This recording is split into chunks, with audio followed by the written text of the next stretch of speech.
Okay, I guess welcome back. Yeah, if you remember me, I'm that guy that always played Medieval Dynasty for about a month until, life happened and, well, here we are again. This time starting a new series, probably. Unless you say that you hate it, in which case, that's fine. But Manor Lords is in some ways similar to Medieval Dynasty because it has the same setting, but it's a different kind of game, of course. Um, whereas in Medieval Dynasty, you are building your own village. Here, you are building your own village, but you're also managing it, which is exactly the same that you do in Medieval Dynasty. I'm not going to get out of this explanation, I don't think, so I'm just going to give up. Um, Medieval Dynasty has some elements that no, the other way around. Manor Lords has some elements that Medieval Dynasty doesn't have, such as fighting. The way that resources are split is different. The way that crafting works is a little bit different. Everything is a little more challenging. But I'm not gonna obviously explain the whole game just from the main menu. I'm actually gonna play the game.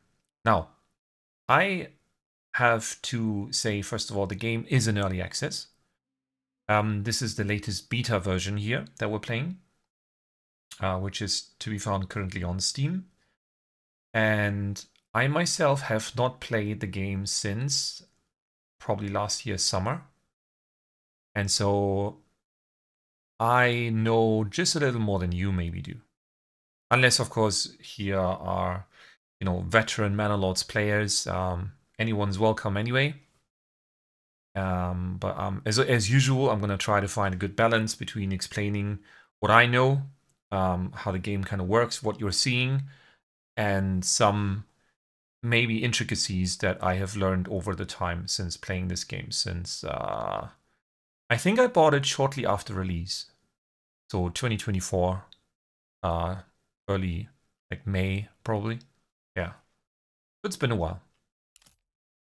That being said, um, I still don't know what I'm doing. So just remember that.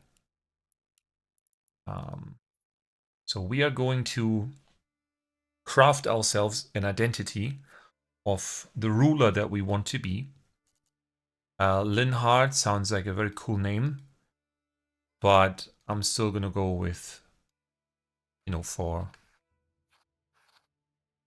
uh, authenticity purposes, I'm gonna go with my own name, and then I'm gonna choose an appropriate picture. I mean, what would I have looked like in medieval times? Probably not that good. Um, nah. Oh, maybe in younger years. This is some character from Witcher 3, I believe. And I'm pretty sure this is just... has anyone seen... what was the movie called? Johanna from Orleans with what's her face? The one that played in Resident Evil. You know which one I mean. Imagine this guy without a beard, and you have the same situation. Anyways, let's pick this guy. You can create your own coat of arms here. You can really just do almost anything you want. Am I gonna be the beekeeper? No, I'm secretly kind of hoping to get iron, and therefore I'm kind of praying that we can actually make swords or tools or weapons or whatever.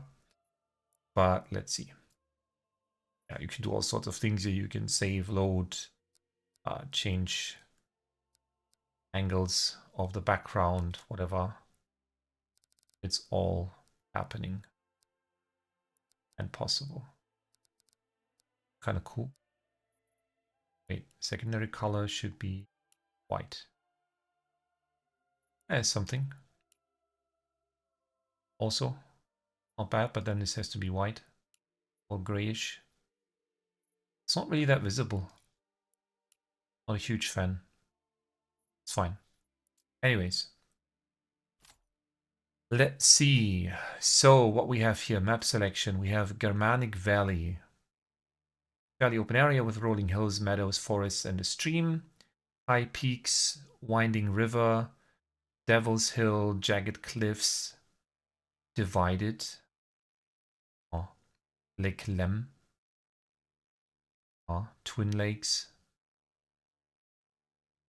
So this sounds pretty nice. And then we can kind of choose our starting point. Here we can see our coat of arms displayed on the map. And then you can... Oh, you have to drag it. Okay.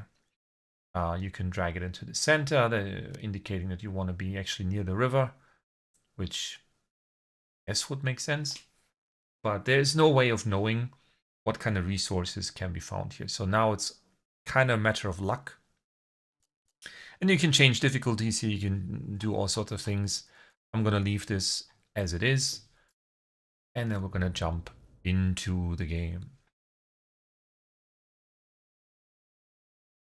Yeah, and one of the things that always stood out, and which is kind of the thing that I think is at least partially responsible for Manor Lord's success, is, oh, the tree that's in the way.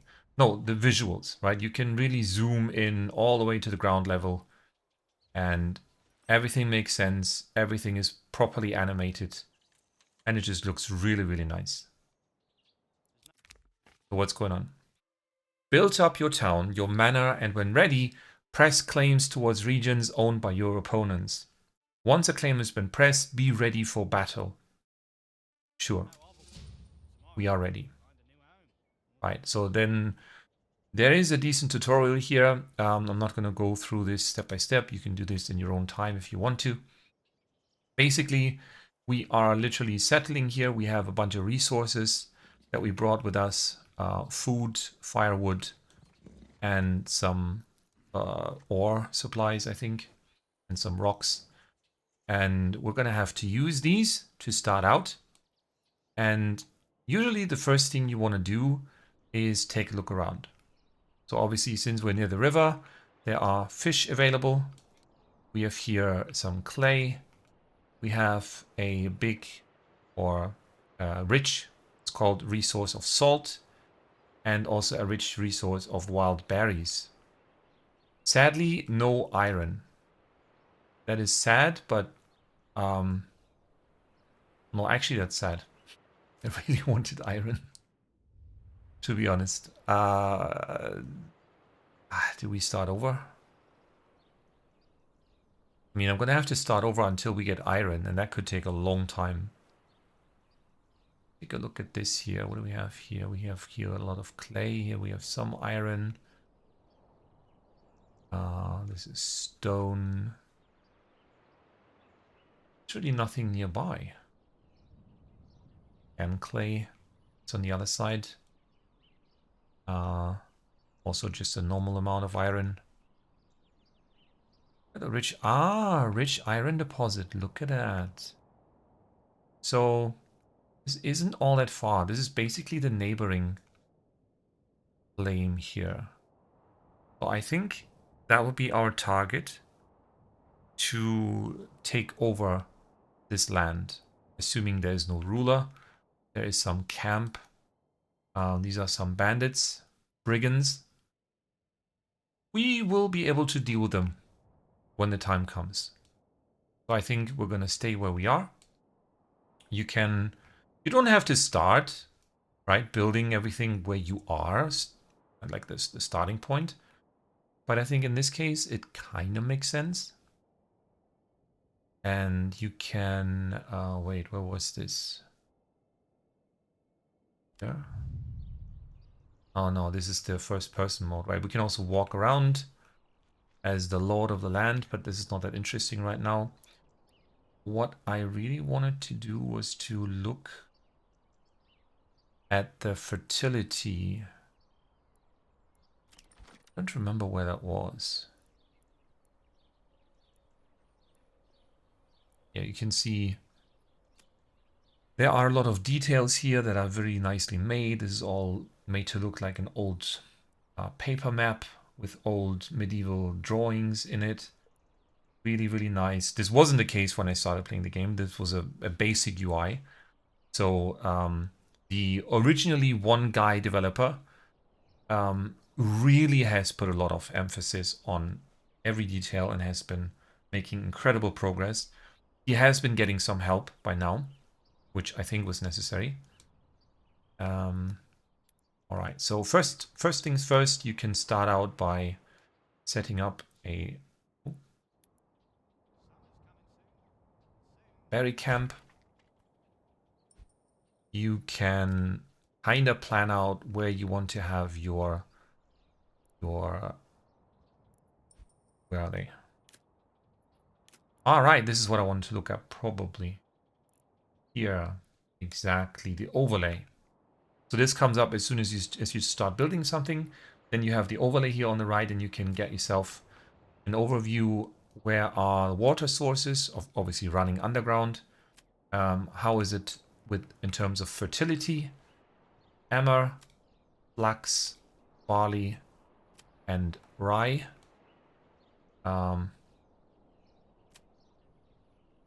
Emmer is usually quite easy to grow, so definitely we could think about having a field in this area here. Kind of thinking ahead of things, what's happening. I have heard of your renown. I only seek to defend my rights and my honor against those who would wrong me. I hope you will not judge me by the rumors and slanders that some may have spread about me. Hildebold von Bereneutte. Good for you. Yeah. Alright. Let's see. We're building this. Then the next step would be here in the logistics department. We want to have a granary. And we want to have a storehouse. You can build them next to each other, that's fine. Why is that important? Because you want to store away your resources as quickly as possible, because under the influence of the weather, let's say if it started to rain now, they would get damaged and they can also be stolen. I think this is probably the same, even if you have a storage house, they can still be stolen, but obviously it won't be as easy. And I think what it really means is when you're playing the game, you will sometimes randomly lose resources, and then it said, oh, a bandit, made its way. But I think you will lose less. So that would be one of the first things you can do. And then, of course, you need wood. Lots and lots of wood. Now, we have this little forest nearby. We also have somewhere here is a salt deposit. I'm not sure where exactly. I cannot see anything. Really. Where's the salt deposit? I don't understand. What, this tree or what? Alright, that's great. Yeah. Okay, what else can I explain about the UI? Obviously, on the left side, we kind of have important things. Unassigned families. This is an overview of, well, kind of what it says, unassigned families. Any unassigned family will be working in construction. Otherwise, they will be working in their designated workplace. So for example, if I then said forager hut, okay, one family will be assigned to this, then they will start picking the berries. And it means there will be one less family available to build whatever I have decided to build here. Right, so that's something you have to keep an eye on constantly. What you also have to keep an eye on is the available living space, because obviously right now people are living in tents. Fine for now, but when the next winter comes, which is indeed quite soon, people will not be as happy to be sleeping in tents. So generally, not having living spaces makes people unhappy. So we need to quickly, after having these two buildings completed, figure out how and where we are going to create living spaces. That's indeed a question. I mean, basically we're going to replace the space here with the tents. You can already start drawing roads. You can take this as an anchor point whenever you have a building. You can just drag this over here. Let's see. It's connecting to this. This can connect to this. Just a really quick roundabout here. And then you have this set up right away. Right? So building roads is very easy. You don't have to dedicate any workers for this. You can kind of draw the roads as you see fit. You can also remove them if you don't like what you have done. And then you can kind of plan out, okay, where am I actually going to build houses? And then you can complete the circle here so you can walk all around the future village. And then you are good to go. So these have been set up. So we should be seeing someone. You guys are hanging out. What are you waiting for? Get working. Probably have to assign people here. That's right. Now they get to work. Or they're going to have a little chat. Excuse me. Right. Have a chat then. It's fine.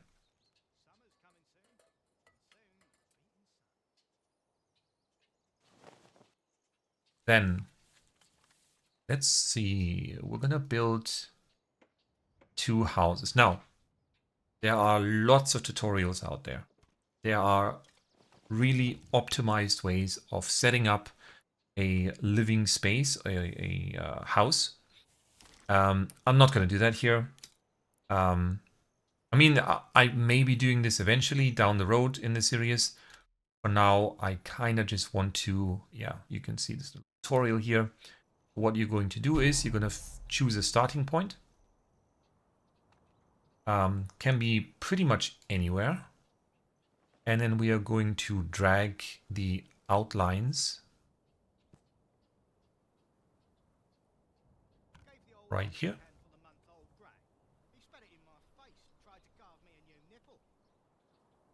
What have I done here? I don't think this is... I think this makes sense.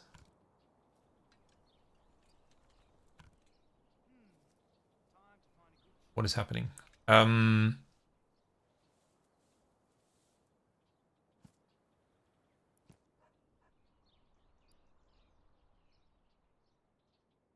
Not too small.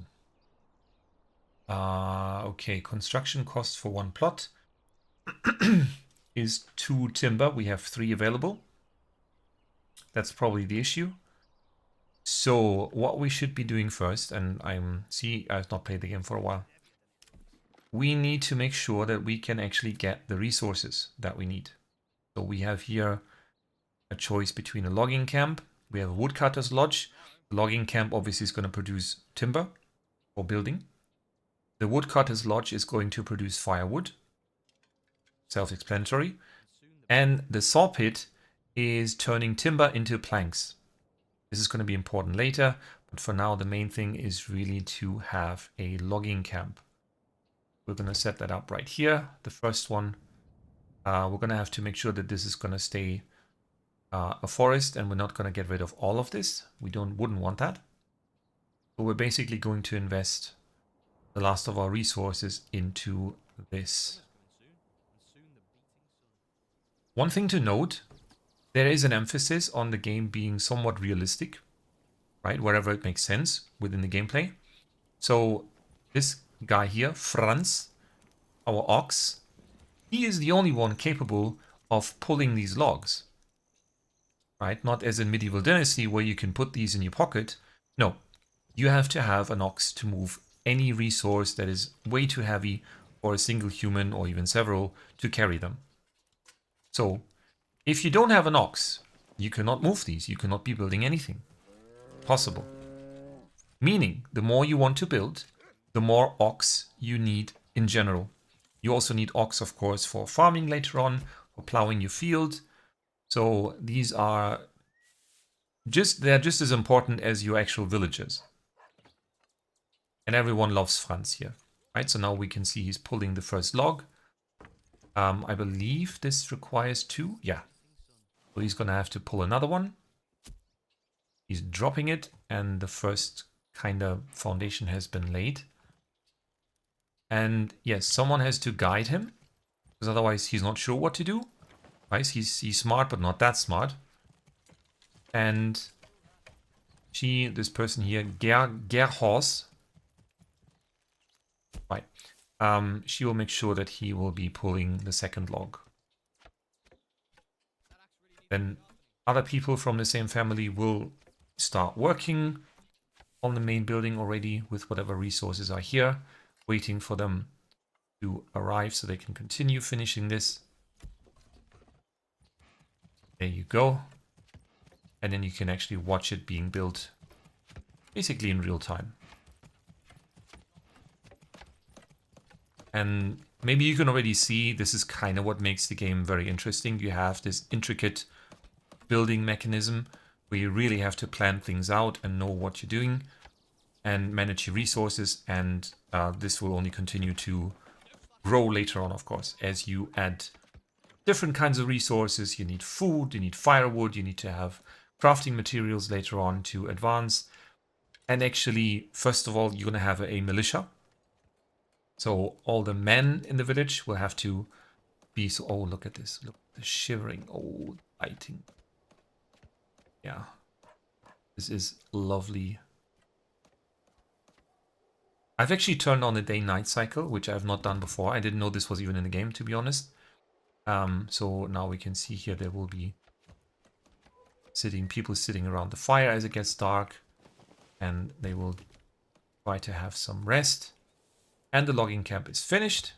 So now we need to make sure there's a family in here so that actually things will get done. And then what we can do also is define a specific work area. So if you say, well, you can definitely, get the wood, but don't get all of it, then we just define this work area. And once this is exhausted and there's no more wood to get, then they will ask us to define a new area for them to work in. Good, so now we're waiting for the first logs to arrive, and then I would say once we have... Well, we can just build one single house for once, and then wait for the rest of the logs to arrive. But yeah, the homelessness... imagine it like this.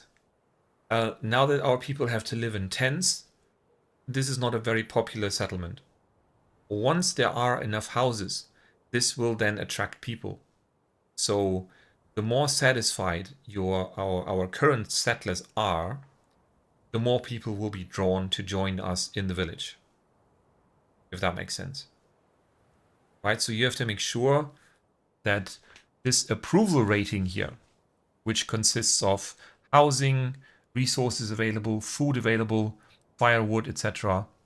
You can see this kind of broken down. What are the effects? What contributes? What are negative effects? Right now, there's nothing shown for some reason. Yeah. But this will be responsible for the attractiveness of your village later on. So, yeah. Unfortunately, the first night, the settler have to spend inside the tent here. And obviously, you can always speed up the time. But you can do that with the num keys, but you cannot. F1. Remember, but you can speed up the time. But there's a hotkey for this. Oh, that's terrible weather.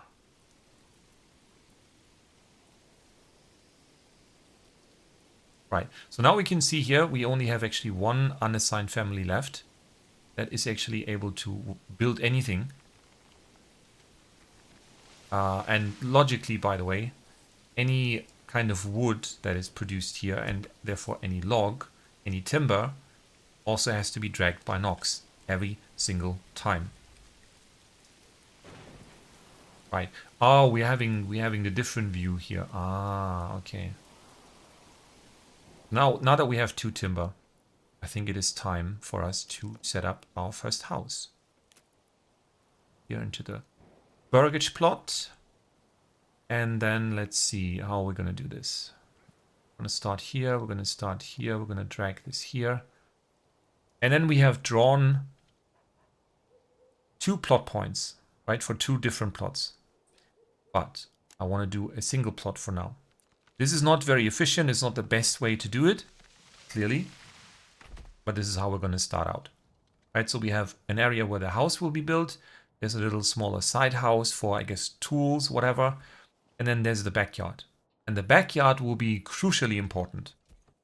You should basically try to have a backyard for every single house. But the way the burgage plot is kind of set up depends on the size of it, primarily. So the bigger the plot, the more you can do. If it is smaller, it may only be possible to build a single house and nothing else. But now that we have a nice big backyard, once the house is completed, we can do something with this that will be crucial to our survival in general. Just gonna wait. Actually, I can slow down the time again. And there, beautiful. Our first house is almost done. What's missing now? I'm not sure. Someone coming with a big hammer. Please don't destroy it. Oh, nice. Approval critically low. Yeah, it has dropped to 24%. This happens very quickly. So whenever you start a game in Manor Lords, you need to make sure that you are taking care of building houses right away. If you don't, people will be very pissed off. So we have another 2 timber. We need to build 5 houses, however. So this is not the easiest feat ever. And I have to wait a bit. Our ox is going to be very busy. Not only does he have to pull all the logs into the logging camp, but then he also has to transport them further to the burgage plots where the houses are being built. And now that I say that, my brain is kind of thinking, well, why don't you get a second ox then? Indeed, why don't I? So we go here on logistics, and then we can set up a hitching post. Let's put it, I guess, near the logging camp makes sense. Here. And then, how did I request a second ox? Livestock. And I don't remember. Oh, I'm probably doing it by clicking on the actual hitching post. Yeah.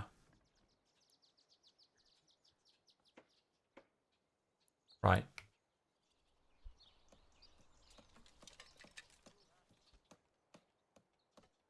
Setting up the burgage plot, a nice fence all around. And then they're done.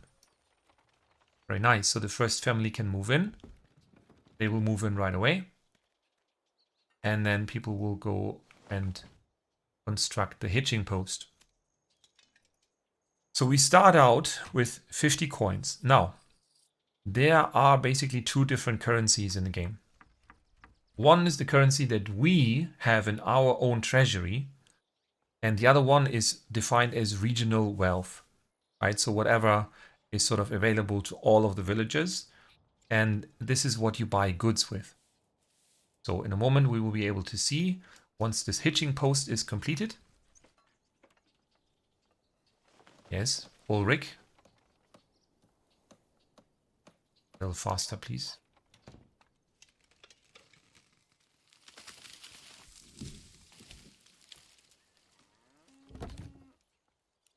Okay, almost done, guys. Keep hammering the ground. You can do it. I believe in you.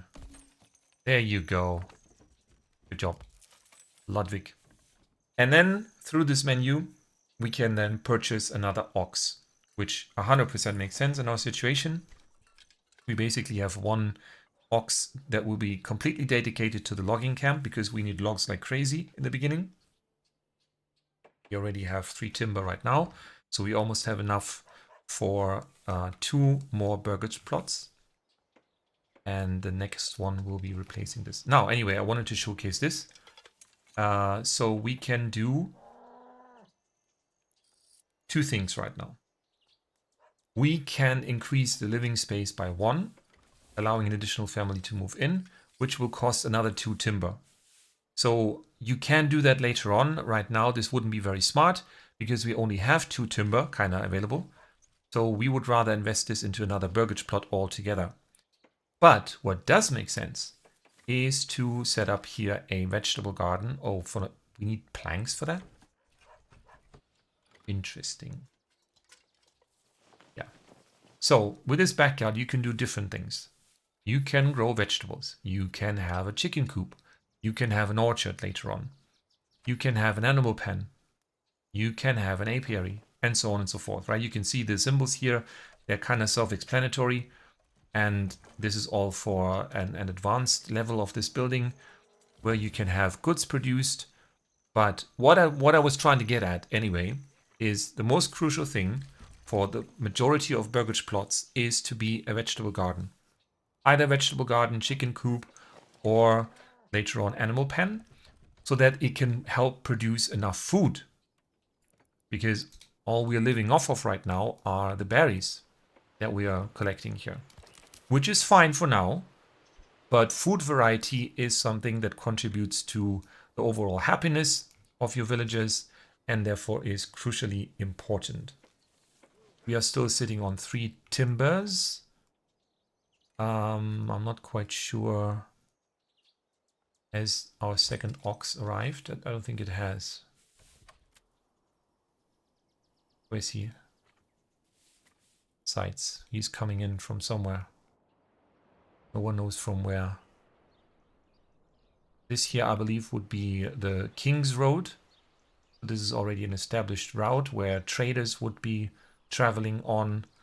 Probably our ox is coming somewhere down this road as well. Not quite sure where he is yet, but he will arrive. Meanwhile, we are going to set up. Now we have 4 timber, meaning we can come up with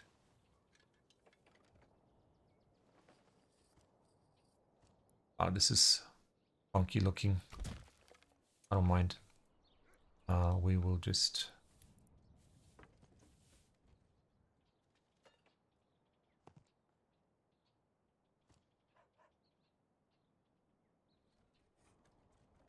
not too small. Is it though? Yeah, I don't think it is.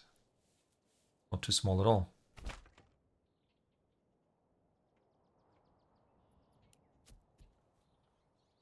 Let's speed up the time. We're just going to wait for these guys to finish. And then, right, so we can now kind of see here. 2 more burgage plots are being constructed, meaning they can house 2 more families. And then we still have 2 families that are basically homeless or tent dwellers. So we definitely still need 2 more burgage plots to be built. So take care of your resources. Take a look around what is available to you at the area that you're starting in. If you don't like it, you can start over. You can also move somewhere else. I mean, you cannot claim a different region right away. This is for later on. It's kind of assumed that it belongs to someone, or there will be bandits kind of lurking. But later on, you can expand and have a second settlement. Almost anything you want to do. Right. This fancy looking burgage plot is done. Very good. And the next step in our evolution will be to make sure that we can actually produce planks. So we will have to build a saw pit. That will be, however, for the next episode. I'm going to keep these ones a little shorter, easier to digest. I know it's a lot to take in for anyone that is new to Manor Lords. And as always, let me know what you think. If you like this, what's your first impression of the game? And if you have any questions or any comments, please write them into the comment section. All right. That was episode number 1. And as always, I thank you for watching and see you in the next one. Bye-bye.